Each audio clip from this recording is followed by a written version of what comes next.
Hello, everyone. This is Reed with Northwest Reptile Feeders. So, as many of you know, we are currently focusing on feeder insects.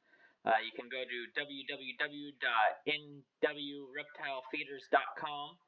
Other than that, if you watched us for a while, you've noticed our name has changed. I started off as Reed's Reptiles and Custom Cages, Reed's Dragons. I kind of went on to Silkies to Go. We still have Silkies to go. Northwest Reptile Feeders kind of became a thing when I got with my wife and I decided I wanted to kind of move away from reptiles for a while. I still do reptiles, and that's what we're doing today. So as I was packing some orders, I looked over and I seen that a female Panther Chameleon had just came out of this egg bucket here. So she laid some eggs. I've got it down to where I've kind of found them. And I just wanted to show you these eggs here. Now, when you're picking out eggs, you definitely want to be careful. Panther Chameleon eggs, you don't have to be as careful as something like a bearded dragon because you can technically turn them. I don't recommend it. I like keeping them in the position that they were, or at least as close as possible. Now, you can see right there. Those are a couple of the eggs that we've now uncovered. So once we've came to that point, you're going to have the decision of what do you put them in. So there's multiple options. You can go with the original vermiculite. Now, this is wet. You can see it clumps together. It falls. There is a recipe. You can look for it online. This is sold through other companies under a different name. It's just vermiculite that's already been wetted. You can do it yourself a lot cheaper. We do carry this on our website. This is the original. I've hatched thousands of eggs over the years on this stuff. It does amazing. So this is our first time doing Panther Chameleon, so I am going to switch them between different things. The next option is this stuff right here. It goes by multiple names also. It's a clay. You can see it's kind of a reddish, like a darker. This right here is the same exact stuff. This one is dry. This one is wet. So this stuff is very good at holding water. It also is very good at not drowning your eggs. So you add some water, it absorbs it, let it sit, drain out any excess. This one, for right now, has no water. I'm going to add water to it later. However, I'm going to do one of the newest methods. This is a hatching tray.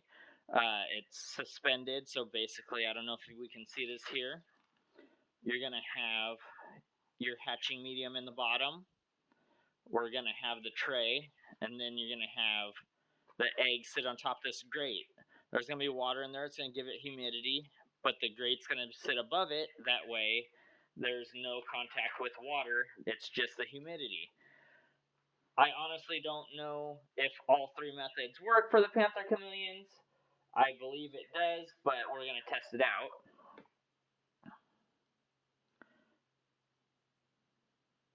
So here you can kind of see how tiny that guy is.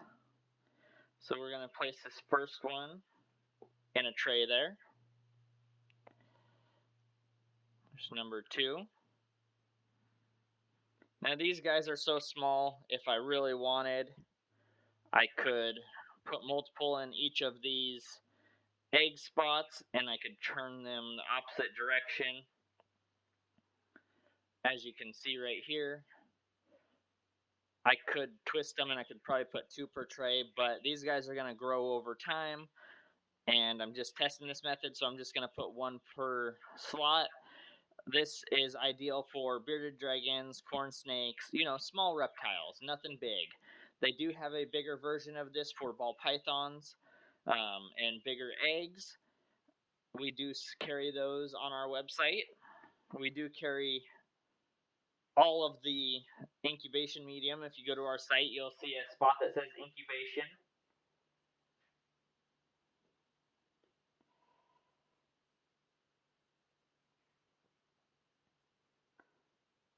Alright, these eggs are looking good now.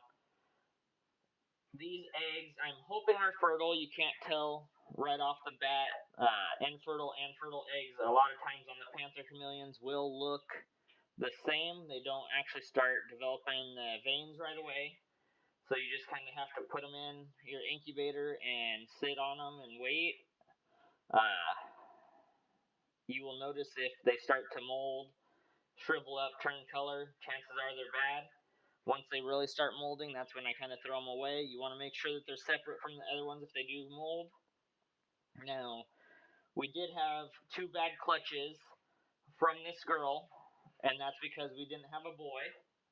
We now have a boy. He had been put in with her. I did not see them breed, but I did see him breed with our other female. I have got sperm plugs off of him, so I do know that he is well, not necessarily that he's fertile, but he is producing sperm. So now we're gonna do a couple more on this tray, and then I'm gonna move it over to our easy hatch, is what we call it, I believe. It's been a while since I've actually looked at the name, and we haven't really marketed it or anything, so I haven't sold a lot of it. I basically just keep it for myself. But we do sell it. I'm gonna update it on the website and everything here soon, as we've been doing lots of work on the website. So this tray is gonna be good. Oh, this is not the right lid. But anyways, you'd put the lid on and move it over. The other lid has some old writing that I gotta take care of. This is last minute, so I haven't cleaned off the lid. So now we're gonna move to this one. That's the wet stuff. It's clay, you know. So a lot of people will take their finger, make little dents. These guys are so small, I'm not gonna do it. You don't have to do it.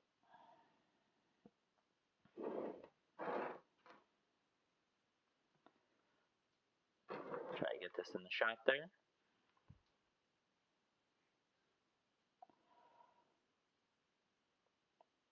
So now, once this video is over, I am going to come back to these eggs. I'm going to clean them off a little bit better. I'm just trying to get them on the video here, but you can see there's some of the sand and dirt on them.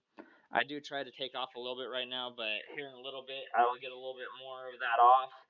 A good thing to use on that is just like a fine paintbrush. Also, little makeup brushes work very well. Just don't tell your wife that you stole her brand new makeup brush. She'll be very mad. So I think we're getting down to the end of these eggs here, so I'm going to put a couple in this vermiculite.